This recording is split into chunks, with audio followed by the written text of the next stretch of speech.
Brosur halaman 3 masuk ke halaman 4 Ustaz. An Abi Salamah bin Abdurrahmani annahu sa'ala Aisyah radhiyallahu anha kaifa kanat salatu Rasulillah sallallahu alaihi wasallam fi Ramadan wa qalat ma kana Rasulullah sallallahu alaihi wasallam yazidu fi Ramadana wala fi ghairihi ala ihda asyrata rak'atan yusalli arba'an fala tas'al an husnihinna wa tulihinna summa yusalli arba'an fala tas'al an husnihinna wa tulihinna summa yusalli salasan. Rawal Bukhari.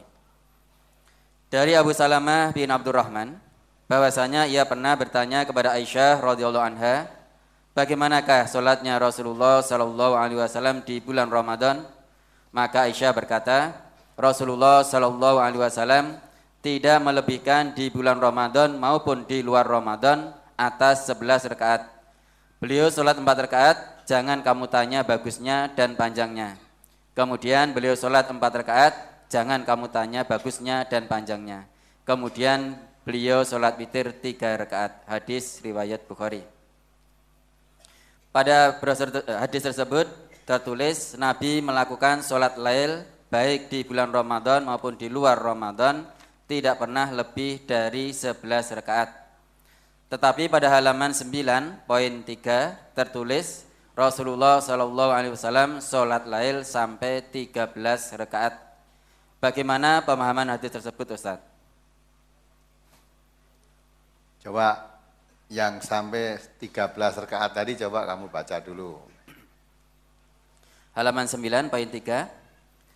5 rakaat dengan 1 tasyahud di rakaat yang terakhir lalu salam. Berdasar riwayat sebagai berikut. An Aisyah qalat Kana Rasulullah sallallahu alaihi wasallam yusalli minal laili salasa asrata rak'atan yutiru min dzalika bi khamsin wa la yajlisu fi syai'in illa fi akhiriha. Rawahu Muslim. Dari Aisyah ia berkata, dahulu Rasulullah sallallahu alaihi wasallam salat di malam hari 13 rakaat. Dari 13 rakaat itu, beliau sholat witir 5 rakaat. Dari 5 rakaat tersebut, beliau tidak duduk at-tahiyat, melainkan pada rakaat terakhir. Hadis riwayat Muslim. Apa yang ditanyakan? Coba dibaca yang di depan tadi, yang 11 rakaat tadi. Dari Abu Salamah bin Abdurrahman, bahwasanya ia pernah bertanya kepada Aisyah radhiyallahu anha, bagaimanakah salatnya Rasulullah sallallahu alaihi wasallam di bulan Ramadan?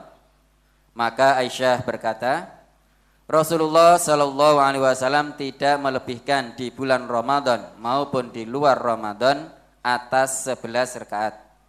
Beliau salat 4 rakaat, jangan kamu tanya bagusnya dan panjangnya. Kemudian beliau sholat 4 rakaat, jangan kamu tanya bagusnya dan panjangnya. Kemudian beliau sholat witir 3 rakaat. Jadi ada yang dibaca sholat iftitah tadi, halaman berapa?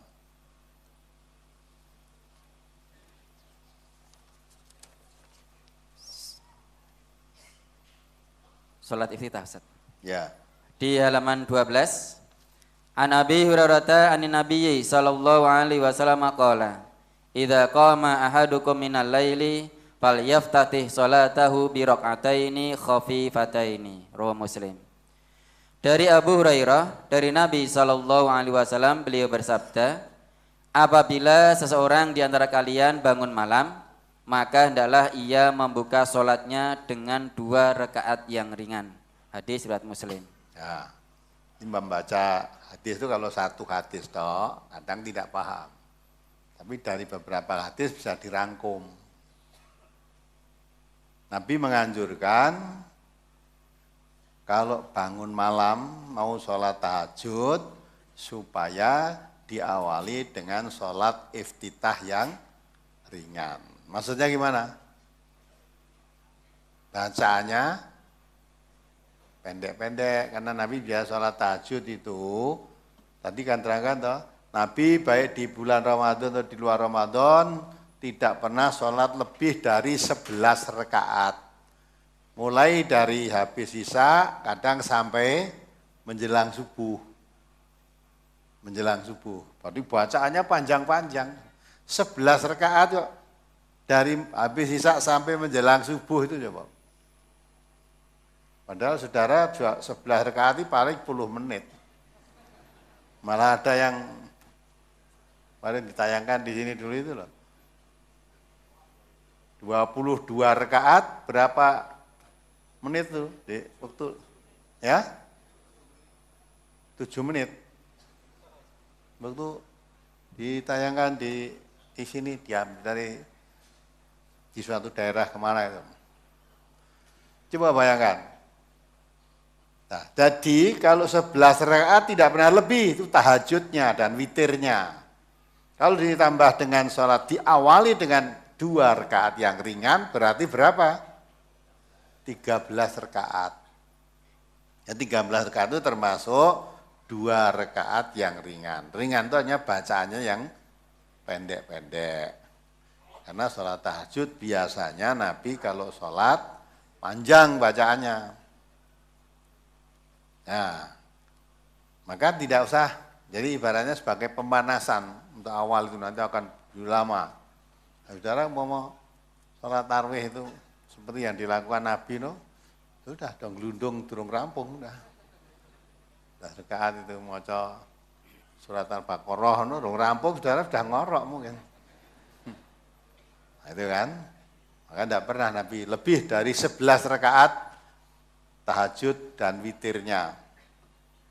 Ya, sholat tahajud, ya, tapi kalau 13 berarti tambah 2 rakaat sholat iftitah yang ringan tadi. Jadi tidak bisa dipisah seperti itu kan. Nah kalau kita tahajud kita ringan semua.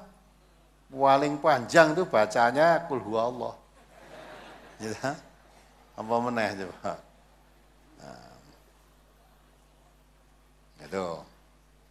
Dan itu pun kalau dilihat dari pengertian tarawih, tidak ada yang tarawih kita itu. Sing 11 ya ora tarawih, kalau biasanya umumnya kita selain 11 biasanya berapa? 23 itu dah, 20-nya tarawih, 3-nya witir, 23. Yang 11 ya ora tarawih, yang 22, 23 ya tidak tarawih. Ini sok padu. Padha ora tarawih kok dadak udur gitu. Ya dah? Tarawih itu pelaksananya kan rileks, santai, orang tergesa-gesa gitu. Kadang-kala baru salam pisan wis diabani ayo ngadeg neh. Lagi assalamualaikum niku kon ngadeg neh.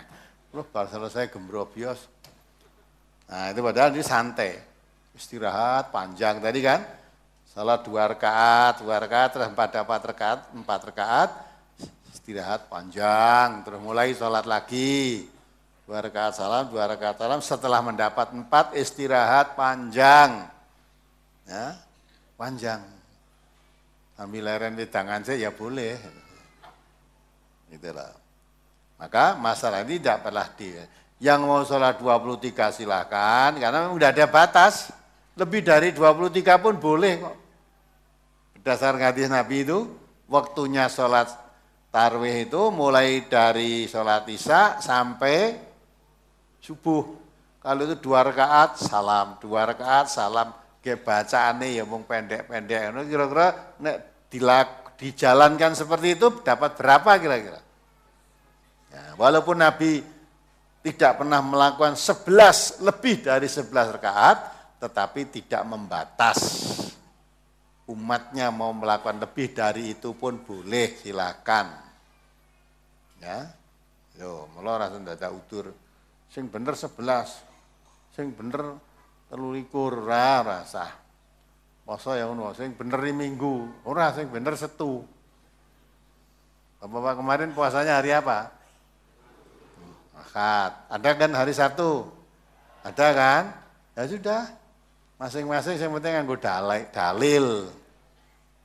Nabi tidak pernah 11, tidak pernah lebih dari 11. Tapi sahabat Nabi ada yang melakukan lebih dari itu. Lah kita mengikuti sahabat Nabi, boleh juga. Gitu. Ini yang namanya, kalau Nabi tidak melakukan, ada sahabat Nabi melakukan, sahabat-sahabat yang lain tahu, membiarkan, Itu namanya ada kesepakatan.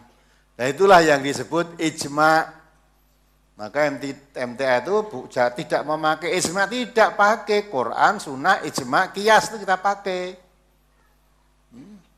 Hanya ijma'nya ijma' sahabat, bukan ijma' ulama. Kalau ulama itu tidak pernah kesepakatan. Tidak pernah sepakat ulama itu. Pemerintah ulama dunia, ulama RT wera tahu sepakat kok. Ya enggak? Itu contoh baru aja kan. Anda ulama memutuskan sholat mulai Ramadan hari Sabtu. Ulama yang lain menetapkan hari Ahad. Ada ulama yang mengharamkan rokok. Tapi ada ulama yang masih ngelebis. Ya enggak? Malah wiwit masih kecil-kecil antik santri ini dong rokok kabeh. Padahal ulama, majelis ulama malah pusat memfatwakan rokok haram. Tapi jangan ulama sing rokok. Nah, berarti kan tidak sepakat itu. Mulai jasa gulai sepakat, nah ijma sahabat itu yang kita pegang. Contohnya, contoh ya, zaman Nabi orang mabuk minum khamr itu hukumannya dicambuk 40 kali. Cambuk 40 kali. Zaman Khalifah Umar bin Khattab orang minum khamr hukumannya dicambuk 80 kali. Sahabat-sahabat yang lain tahu Utsman masih hidup, ya, yang Ali juga masih hidup, yang lain masih hidup. Tidak protes loh. Nabi dulu hanya 40 kok ini 80. Nah, diam. Nah, berarti sepakat. Adzan pada zaman Nabi, pada zaman Abu Bakar, pada zaman Umar bin Khattab, ketika beliau Nabi Khalifah itu, adzan Jumat itu 1 kali. Kiai Imam sudah mulai duduk di mimbar, nah baru adzan. Tapi ketika Utsman bin Affan, Khalifah Utsman, adzannya menjadi 2 kali. Yang satu dikerjakan di aurat, suatu tempat di pasar, karena pada saat itu mungkin makin banyak pengunjungnya, pemanggilannya harus makin merata. Lah dulu belum ada pengeras. Lo nek adzan kan biasanya ngene to. Saya yang pengeras barang sing adzan ya sik ngene. Itu. Padahal ini maksudnya mengumpulkan suara gitu. Nah, sahabat yang lain ketika Utsman mengadakan adzan 2 kali, Ali ya masih ada, sahabat-sahabat yang lain masih ada juga, tidak memprotes. Berarti sepakat, boleh. Maka adzan 2 kali juga boleh itu mengikuti Khalifah Utsman. Jadi orang itu kalau ngaji punya ilmu itu enak, orang mau pokoknya piye gitu. Agama itu tidak boleh pokoknya nurut karep ini, nggak boleh. Kamu kok adzan 2 kali, dasarmu apa? Gitu. Semua harus pakai dasar. Dasarnya karena Allah atau Rasulullah telah mewariskan kepada kita itu 2 dasarnya, Quran dan sunnah Nabi. Udah kalau itu dipakai, kalau masalah ibadah ambil dari situ. Jangan yang lain-lain. Nah inilah maka itu namanya ijma sahabat, kesepakatan para sahabat itu kita pakai. Nah ulama nggak pernah sepakat. Ya, satu contoh, Indonesia itu partai Islam ada berapa? Ya, di antara partai Islam ada ulama-ulamanya enggak? Kok ora siji wae? Tadi pirang-pirang, partai A, partai B lah. Ya, kan enggak ada. Andai kata 1, nah mungkin kuat. Tapi 1 kuwi kok ya bingung. Misalnya pakai 1, wes semua pimpinannya. Nah, akhirnya sudah mulai memilih pemimpin itu susah. Kabeh rumangsa iso mimpin kok. Semua merasa bisa. Jarang yang bisa merasa gitu lah. Semua merasa bisa. Yang bisa merasa itu jarang. Nah, maka itulah pentingnya kita ngaji. Maka kalau kita sudah ngaji, nanti terdapat menemukan suatu perbedaan pendapat, perbedaan paham, itu tidak masalah. Oh itu menurut paham ini, oh menurut paham ini. Sholat saja gini, sholat tarawih itu, pelaksananya kan ada 2 rakaat salam, ada yang 4-4, kan gitu kan? Ada yang 4-4. Dasarnya ada juga, itu tadi yang katakan Aisyah tadi. Coba dibaca lagi itu, Aisyah tadi. 4 jangan ditanya baiknya dan panjangnya. Dari Abu Salamah bin Abdurrahman, bahwasanya ia pernah bertanya kepada Aisyah radhiyallahu anha, bagaimanakah salatnya Rasulullah sallallahu alaihi wasallam di bulan Ramadan?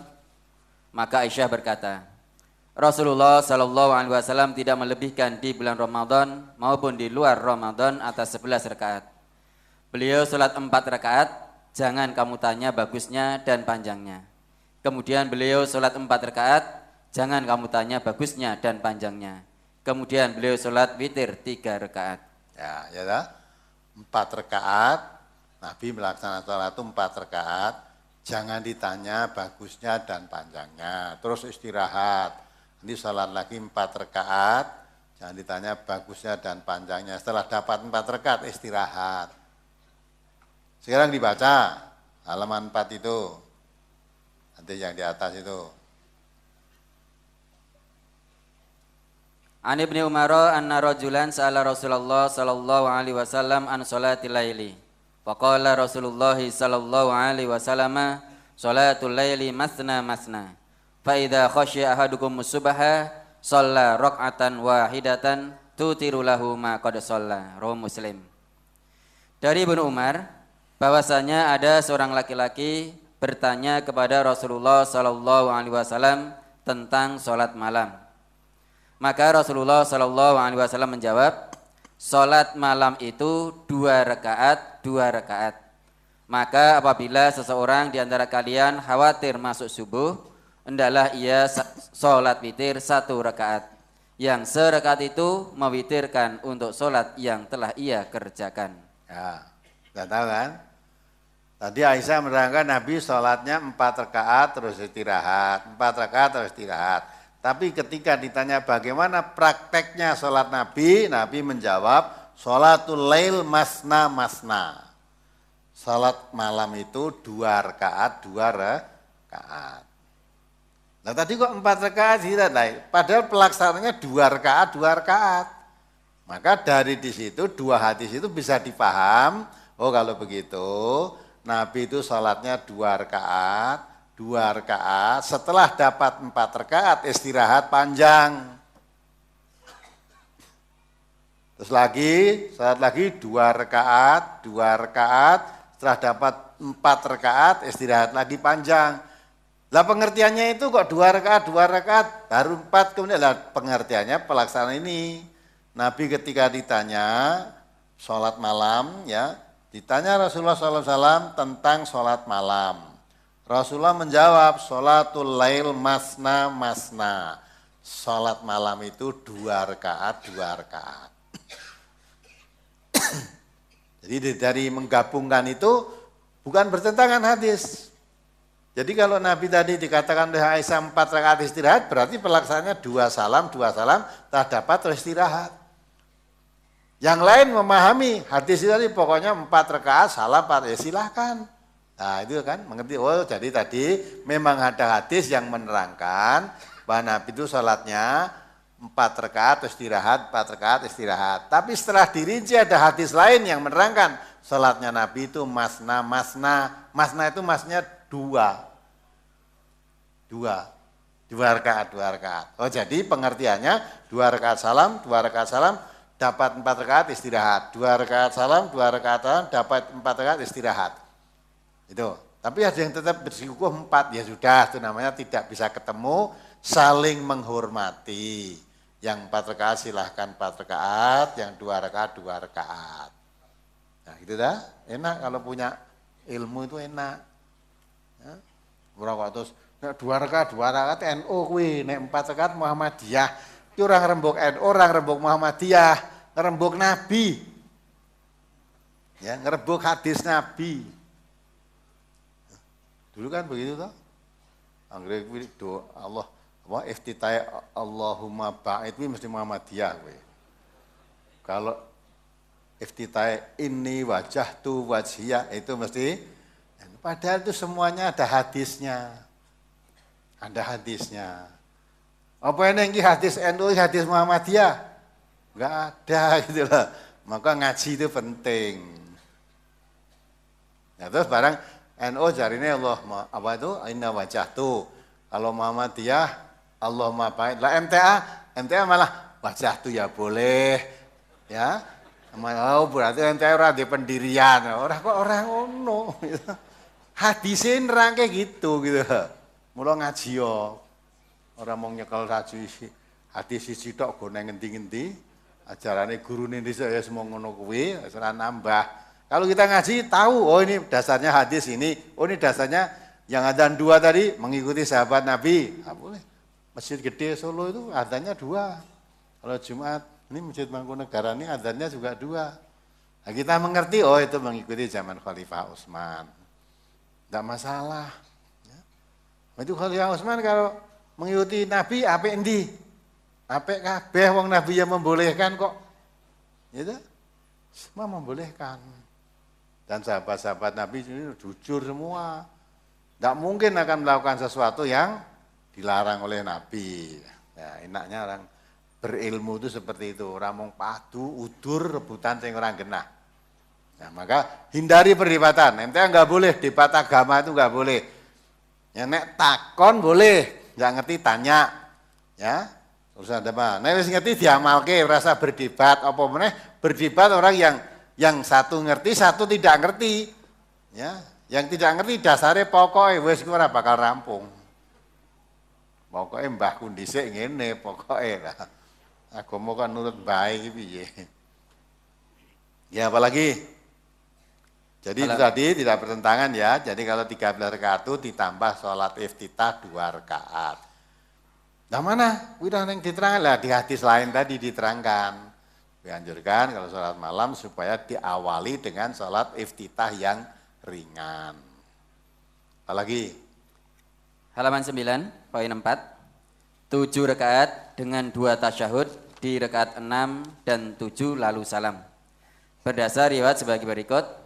An Aisyah radhiyallahu anha, anna Rasulullah sallallahu alaihi wasallam lamma kabura wa dha'afa aw tara bi sab'i raka'atin la yaqudu illa fis sadisati summa yanhadu wa la yusallimu fayusalli sabi'ata summa yusallimu taslimatan. Rawi Ibnu Hazm. Halaman berapa?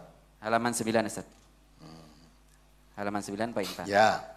Dari Aisyah radhiyallahu anha bahwasanya Rasulullah sallallahu alaihi wasallam setelah lanjut usia dan lemah badannya, beliau berwitir dengan 7 rakaat dan tidak duduk kecuali pada rakaat yang ke-6, kemudian berdiri tanpa salam, lalu menyelesaikan rakaat yang ke-7, kemudian salam dengan 1 kali salam. Hadis riwayat Ibnu Hazm. Ya. Pertanyaan, maksud 1 kali salam itu 1 pasang salam, yakni ke kanan dan ke kiri, atau hanya 1 salam ke kanan saja Ustaz? Nah, ya penting wong ya ora ngerti tekon ya bener ta. Apa ene wong salat assalamualaikum ngono wis terus enek. Ya maksudnya 1 kali salam. Tadi kan udah tahiyat. Biasanya tahiyat itu kan terus diakhiri dengan salam. Lah Nabi tadi rakaat ke-6 duduk tahiyat tetapi tidak salam, langsung berdiri lagi. Ya, diri lagi terus 1 rakaat tahiyat lagi baru salam. Nah, salamnya sekali pada rakaat yang ke-7. Ya. Ada yang mengamalkan sholat witir 3 rakaat itu 2 kali salam. 2 kali salam ora kok bar witir 3 rakaat assalamualaikum assalamualaikum. Ndak kuwi jenenge siji. 2 rakaat salam terus nambah 1 lagi salam lagi. Tuh jadi maka tadi diterangkan toh witir itu ganjil. Kalau 3 kok dipotong 2 terus salam. Yang 2 tadi bukan witir karena salat sholat itu kalau sudah diakhiri dengan salam berarti sudah selesai. Nah tadi maunya sholat witir 3, tapi dapat 2 rakaat salam, jadi rampung udah, ya, udah selesai. Maka bukan witir, tidak ganjil, genap itu. Nah, terus nambah lagi 1 rakaat salam, lah witirnya ya 1 itu. Lain dengan yang 7 tadi, baru dapat 6 Nabi, terus at-tahiyat, maka tidak salam. Kalau Nabi salam berarti yang 6 tadi bukan witir, kan witir.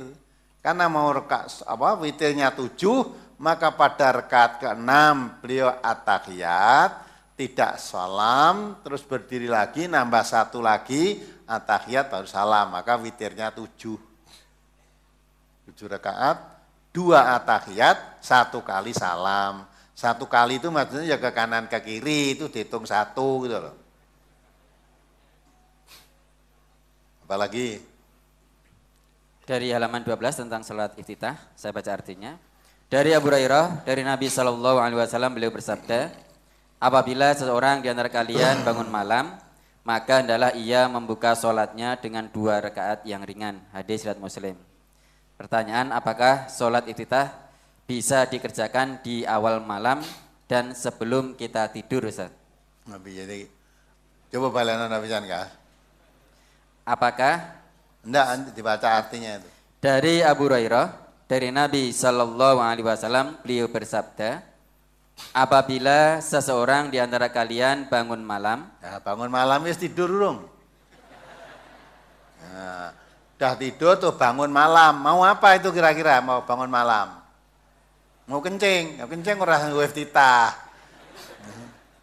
Bangun malam maunya sholat malam, terus? Maka hendaklah ia membuka sholatnya dengan 2 rakaat yang ringan. Nah, itu tahu. Kalau kamu bangun malam, jelas akan sholat karena di situ terangkan, maka hendaklah ia membuka sholatnya dengan 2 rakaat yang ringan. Jadi orang tadi tidur tuh bangun malam mau sholat malam. Kalau kamu mau sholat malam, bukalah sholatmu dengan 2 rakaat yang ringan. Orang kok sholat iftitah sore, terus tidur dulu. Nah, nanti bangunnya, nah, sholat iftitahnya bukan untuk arti tidur, tapi untuk sholat malam gitu loh. Karena sholat malam biasanya bacaannya panjang-panjang, maka diawali 2 rakaat yang ringan. Lah kalau kita ringan semua, ya rasa nganggo iftitah. Lah tadi saya katakan paling panjang kul Allah, ya, rodok dawa ina atau ina. Lah terus iftitahmu mau apa? Membaca apa iftitahnya?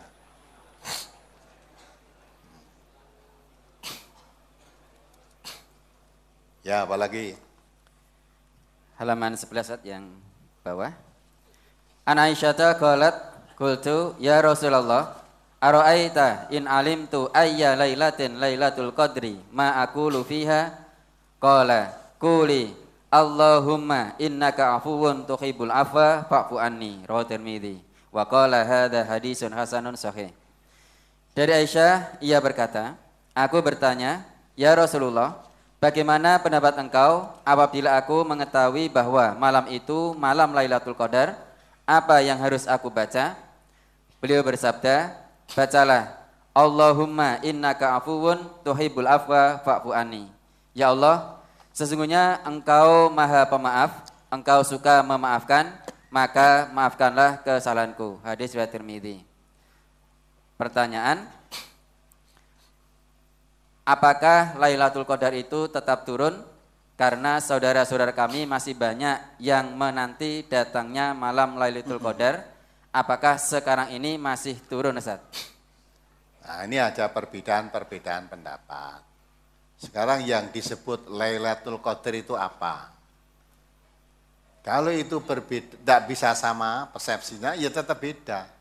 Katanya bapak-bapak, mungkin ibu-ibu, Lailatul Qadar itu apa toh? Apa? Malam penuh berkah. Mengapa disebut malam penuh berkah?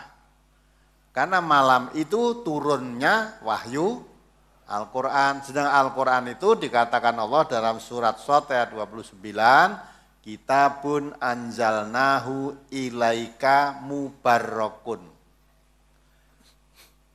Jadi Allah turunkan kitab Al-Quran, maksudnya mubarakun, penuh berkah. Maka malam Lailatul Qadar juga disebut malam Lailatul Mubarakah, malam yang penuh berkah. Malam penuh berkah itu maka dikatakan oleh Allah pada kelanjutan ayat surat itu tadi, Lailatul Qadri khairum min alfi syahr. Malam penuh berkah diturunkannya Al-Quran itu lebih baik daripada 1000 bulan. Tapi sekarang banyak yang menerangkan siapa yang beribadah bertepatan dengan turunnya Lailatul Qadar, ya, orang itu seperti ganjarannya sama dengan ibadah 1000 bulan. Bulan aja tahun, bulan. Khairum min alfi syahr. Sahrun itu bulan. Nah, saya belum tahu dalilnya itu. Yang tahu hanya apa toh Lailatul Qadar itu, Allah mengatakan wa ma adraka ma Lailatul Qadar, Lailatul Qadri khairum min alfi syahr. Ya, 1000 bulan itu, apa itu? Lailatul Qadar itu malam yang penuh berkah seperti 1000 bulan. Dalam bahasa Arab 1000 bulan itu ora kok 999 terus 1000, tidak. Bilangan yang sangat banyak. Ya, sangat banyak. Bahasa Arab itu 3 aja masuk jamak. Biasanya lebih banyak dengan kalimat 7. Allah menciptakan 7 petala langit, itu petala langitnya orang kok 1, 2, 3, 4, 5, 6, 7, 3. Banyak sekali langit itu. Ya, apalagi ini 1000 bulan. Nah, berarti suatu kebaikan yang luar biasa. Karena pada sebelum Quran diturunkan, Allah mengatakan wa in kanu min qablu lafi dhalalim mubin. Sebelum Quran diturunkan, Nabi Muhammad diutus, manusia itu dalam kesesatan yang nyata. Sesat. Diturunkannya Al-Quran, yahdi bihillahu manittaba'a ridwanahu subula salam. Diturunkan Al-Quran itu menuntun manusia tadi dari jalan yang sesat ke jalan keselamatan. Ditambah lagi, kesesatan manusia tadi bagaikan kegelapan.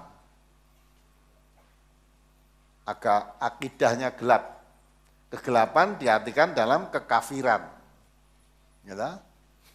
Bisa kita kesesatan dalam berkeyakinan.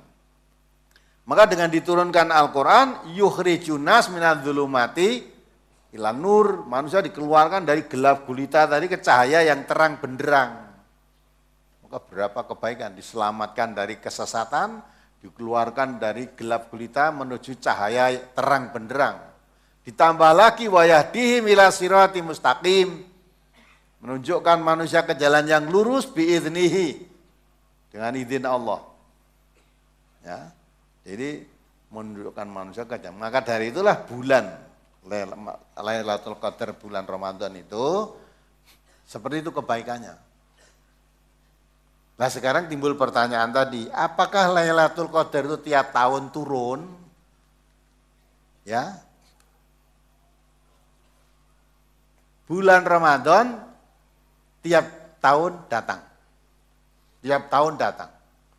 Puasa Ramadan tiap tahun datang. Tujuan Ramadan sejak diwajibkannya puasa bagi orang mukmin ini sampai hari kiamat tujuannya tidak pernah berubah. Tujuannya apa? La'allakum tattaqun. Sejak dulu mulai diwajibkan sampai seterusnya tidak pernah berubah. Walaupun puasa tahun dulu dan puasa sekarang situasinya lain, tapi nggak berubah tujuannya. Nah, kebetulan pas bulan Ramadan ini ya bertepatan kita memilih pemimpin nomor 1 di negeri ini. Dilal ya pas bulan Ramadan. Bulan yang penuh berkah. Ya, bulan yang penuh berkah. Dikatakan bulan suci. Mula aja ngawur, bulan ini suci kok. Ya. Nah, maka mudah-mudahan pemimpin negara yang kita pilih nanti betul-betul yang membawa rahmat, menurunkan berkah, membawa negeri Indonesia itu yang mayoritas beragama Islam ini dakwah makin leluasa, tidak ada hambatan-hambatan lagi, tidak ada hambatan lagi, turun berkah. Quran yang dikatakan oleh Allah mengeluarkan dari gelap gulita ke cahaya yang benderang-benderang diberi kesempatan seluas-luasnya supaya bangsa Indonesia itu keluar dari kegelapan. Pemimpin yang kita pilih nanti mudah-mudahan memberikan kesempatan bangsa Indonesia yang beragama Islam ini mempelajari Al-Quran dengan sungguh-sungguh biar keluar dari jalan sesat ke jalan selamat. Karena Quran itu fungsinya itu. Yahdi bihillahu manitaba ridwanahu subulas salam. Wa yukhrijuhum minadh-dhulumati ilan nuri bi'idnihi wa yahdihim ila siratim mustaqim. Nah itu bagi kita ini secara kebetulan, tapi bagi Allah bukan kebetulan. Kebetulan ya pas Ramadan ya gitu.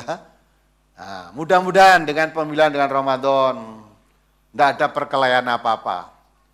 Ya, karena umumnya puasa nek jak kerengati ini imun.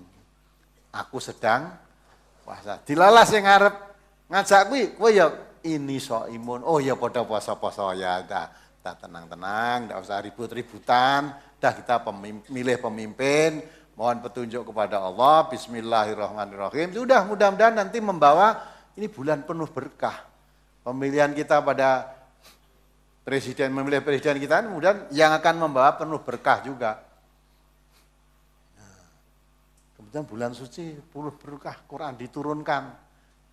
Nah, kembali pada pertanyaan, Lailatul Qadar masih turun nggak tiap tahun? Ramadannya tiap tahun datang. Kalau yang dimaksud Lailatul Qadar itu turunnya Al-Quran, apa Al-Quran masih turun? Lah nek Al-Quran diturunkan, dikeknya sapa? Nabinya sudah dipanggil oleh Allah wafat. Nek dikeknya Musadek, wong kuwi nabi palsu. Dikeknya Lia Eden, nabi itu Allah itu tidak pernah ngirim nabi kok perempuan itu enggak pernah. Lah kuwi enek nabi perempuan. Lah kok muncul nabi palsu? Tidak gumun. Ya. Zaman Nabi masih hidup pun ada nabi palsu yang namanya siapa? Musailamah. Nabi hidup itu namanya enek Musailamah. Maka terkenal dengan Musailamah al-Kadzab. Nah, Musailamah pendusta, pembohong, mengaku dirinya jadi nabi. Ya pokoknya saya kira nabi ora eneng.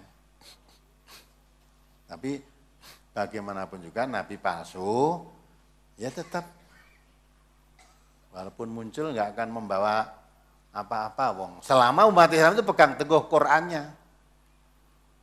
Ya, maka pegang teguhlah Qur'an, jangan lepaskan Qur'an ini. Aja monggo jimat Qur'ane.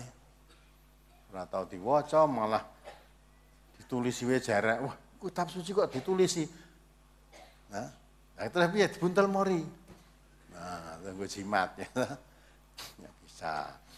Jadi ya, ini ada pendapat. Yang masih berpendapat Lailatul Qadar tiap malam Ramadan datang silahkan. Nah itu kan Nabi mengarahkan, carilah kalau Lailatul Qadar tiap tanggal ganjil 20 ke atas. Jadi 21, 23 dan seterusnya. Maka kalau orang Jawa, entah orang Jawa, Jawa Tengah, Jawa Timur, Pak Mustaqim tadi yang dari Banyuwangi tadi, ya, namanya kita Mustaqim. Ihdinas siratal mustaqim. Ya Allah tunjukkanlah saya jalan yang lurus. Mustaqim itu lurus. sholatnya seumur hidup tidak lebih dari 2 kali.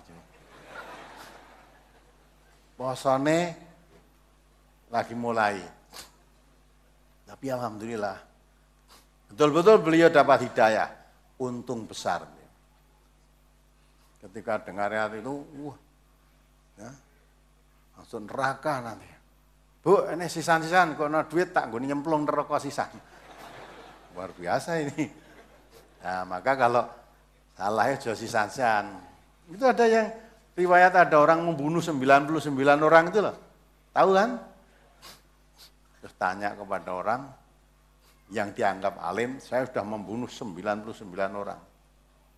Tapi orang itu sudah membunuh 99 orang, kalau mau tidur pas sepi itu kan ya terbayang dia. Saya mati ini 99 orang itu, dosa saya seberapa? Wah, mau bingung, jalan tobat gimana? Ketemu seorang alim, tanya, saya sudah membunuh 99 orang itu, kalau saya mau tobat ada jalannya enggak? Astagfirullah, ya ada 99 orang. Membunuh satu orang dosa besar, apalagi 99, enggak ada tuh bunuh sisan orang ini. Jadi itu namanya sisan-sisan. Wes tak genepane sisan-sisan dah. Genep 100. Nah 100 apa tenang? Tidak, masih gentayangan, mikir. Ketemu lagi seorang alim lagi. Tanya dia. Saya sudah membunuh 100 orang. Tapi saya ingin bertobat, jalannya bagaimana? Apa ada? Nah, orang ini alim tahu. Ya, jangan kamu berputus asa dari rahmat Allah.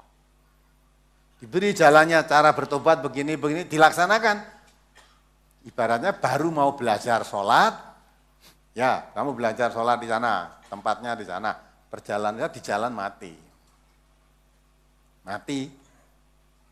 Sampai diterangkan dalam riwayat itu, malaikat pencatat kebaikan dan mencatat kejelekan tengkar. Ini belum sholat, karena belum sampai, baru akan belajar sholat kok. Ya, yang satu ini sudah, karena dia sudah berangkat.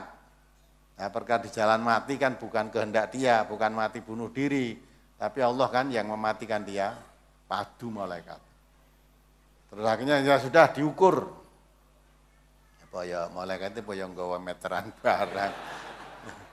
Diukur, maksudnya dari tempat dia pergi ke tempat mati, dengan tempat dia mati ke tempat yang dituju, itu jauh mana? Ternyata setelah diukur, sudah lebih dekat ke tempat yang dituju. Nanti dibayangkan kan koyo meteran tenan gitu. Dan itu maksudnya kecenderungan hati. Orang ini betul-betul bertobat atau hanya lelamisan di mulutnya. Enggak. Jadi berangkat sana betul-betul sudah niatnya bertobat. Nah, itu yang tahu kan Allah. Maka diterangkan orang ini diampuni, terima tobatnya semua. Nah itu. Dan Allah mengatakan barang siapa dulunya kafir,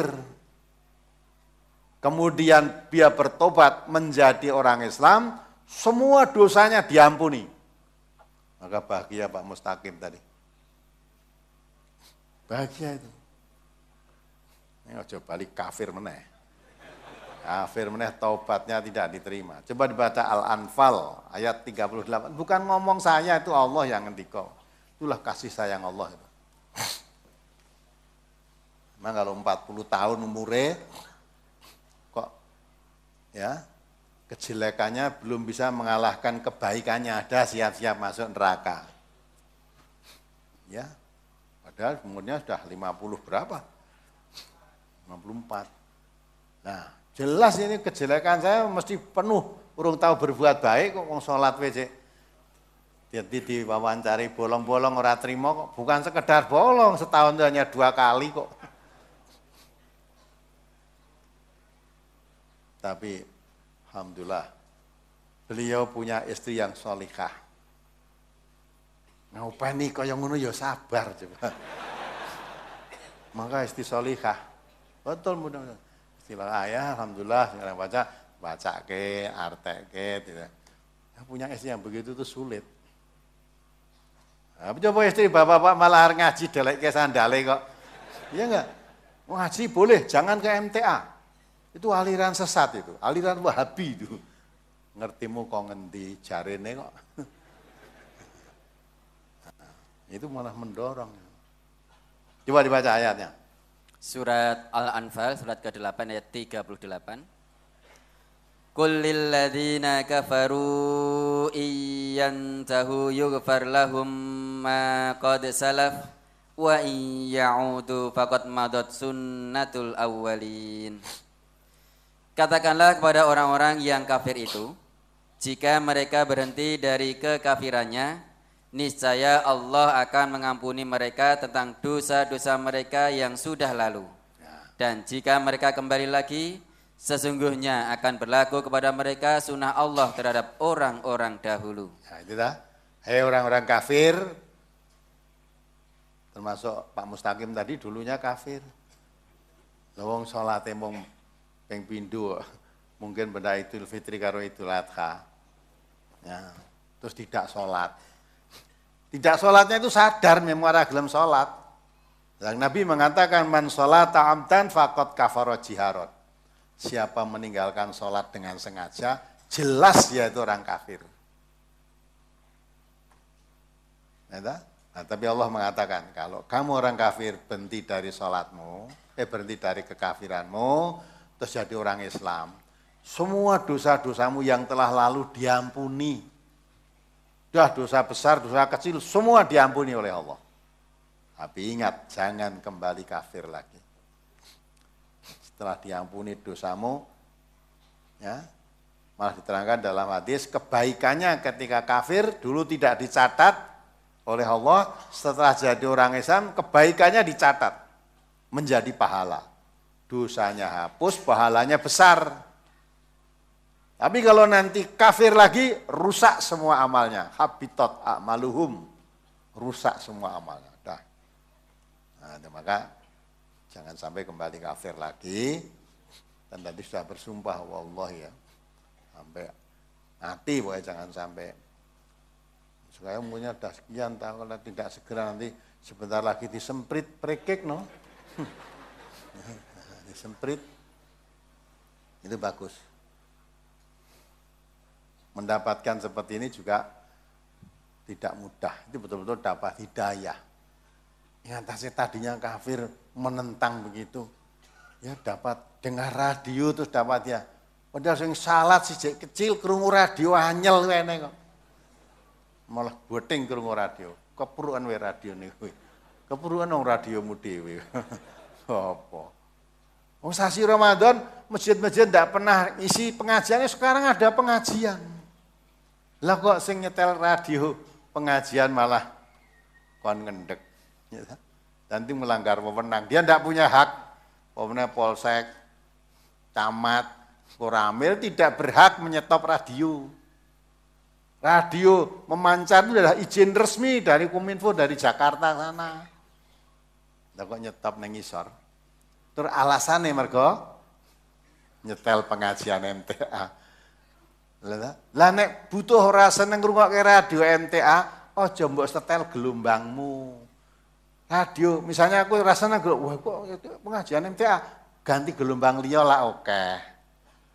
Ya, gelombang liya oke. Radio lainnya gelombang MTA banyak kok. Ketanggor siji kok nesu-nesu. Mbok golek liyane gitu loh. Lain Pak Mustaqim tadi. Ya. Tanggal itu loh, apik. Terus kumpul-kumpul dengan teman-teman, ayo urunan tuku radio. Kebetulan ada yang katanya ada yang pinter ngerakit terus jadi wah mancar.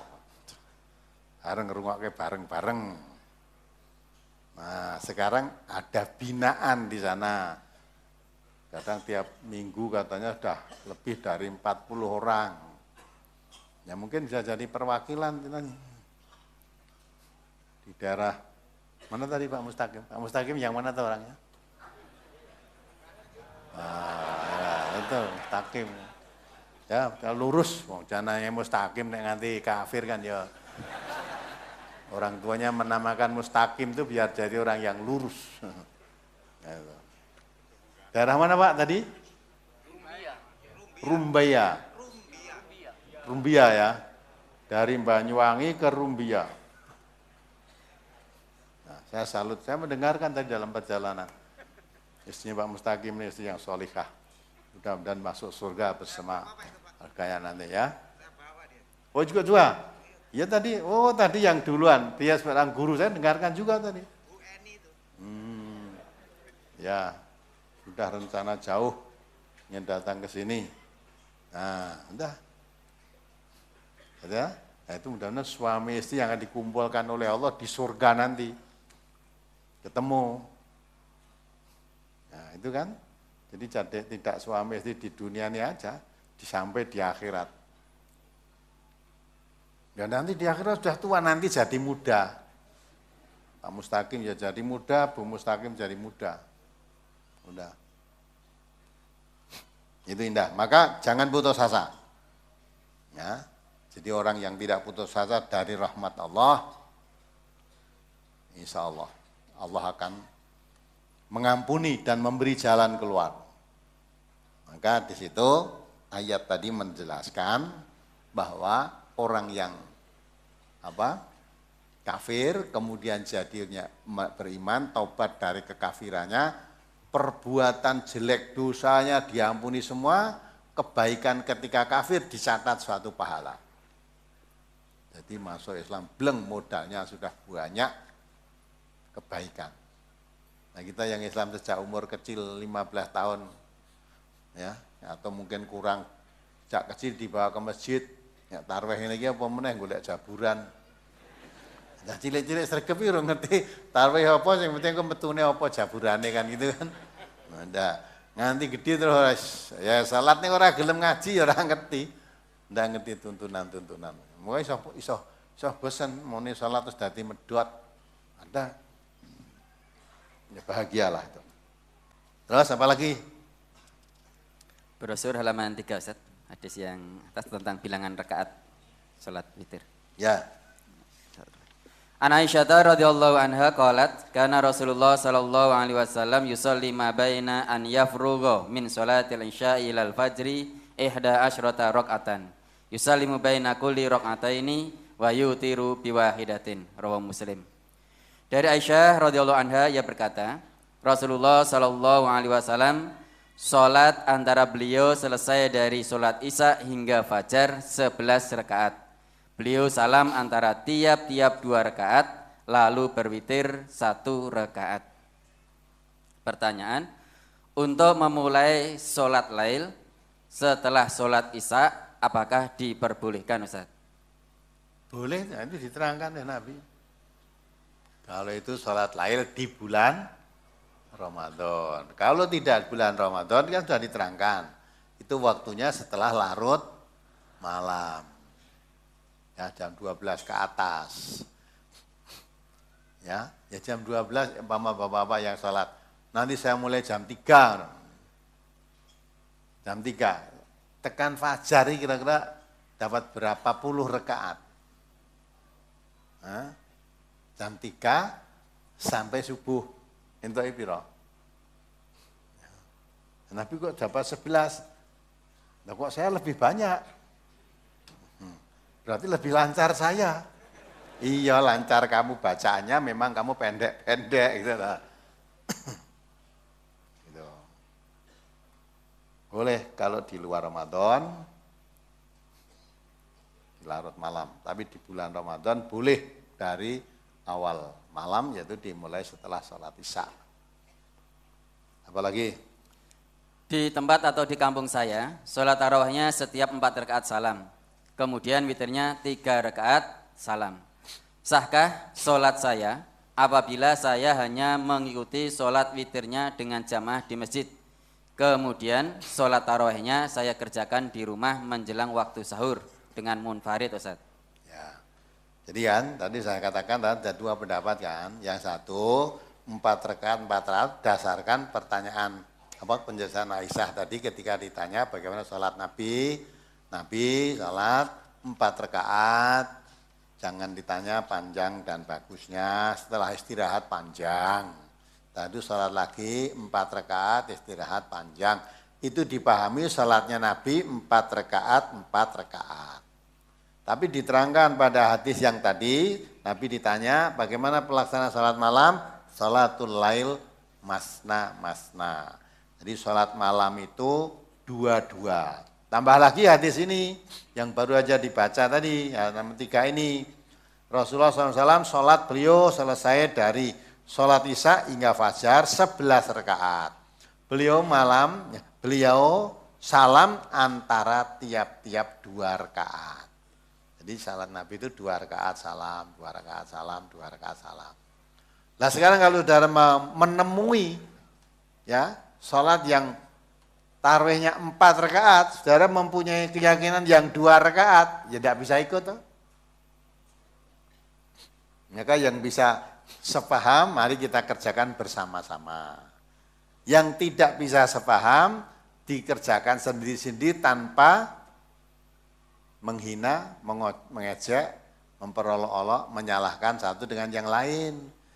Kalau kita berdasarkan pelaksanaan yang dilakukan oleh Nabi itu dua-dua.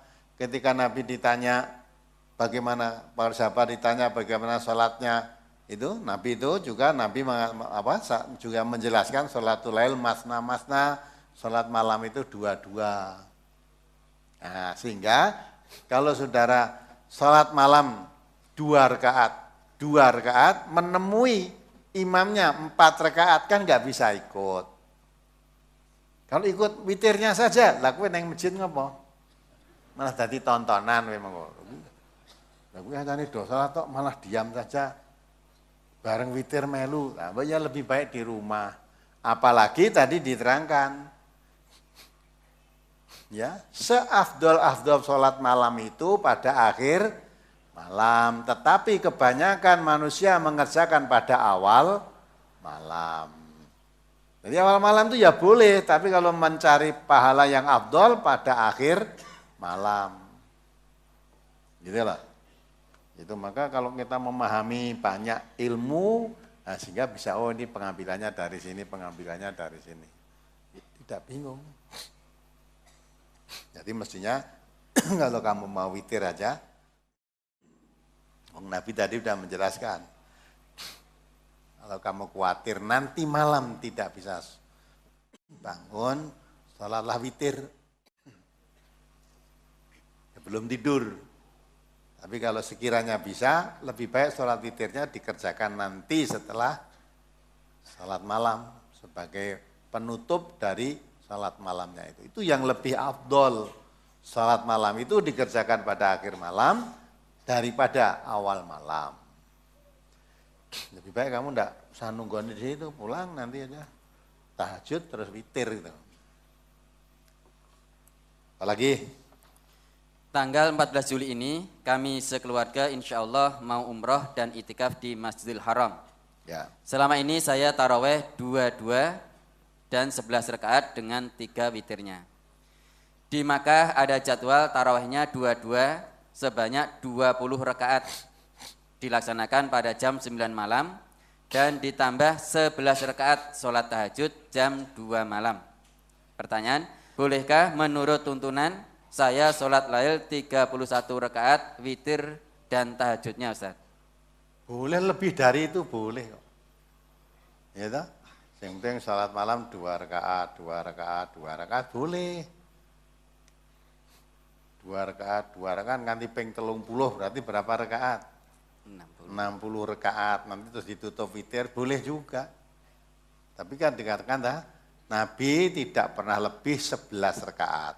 Tetapi bukan berarti itu pembatas. Mau sholat 2 rakaat sampai subuh, nek mbok hitung pirang rakaat. Nah, gitu. Terus ditutup witir boleh.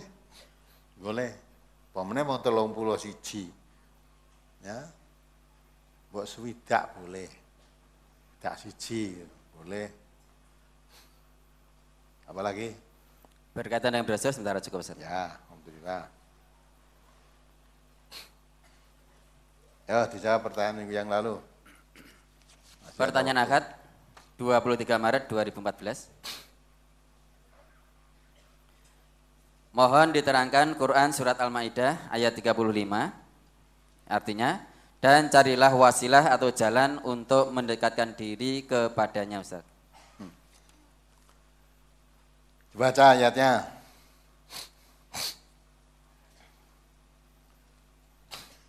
Surat Al-Maidah surat ke-5 ayat 35. A'udzubillahi minasyaitonirrajim.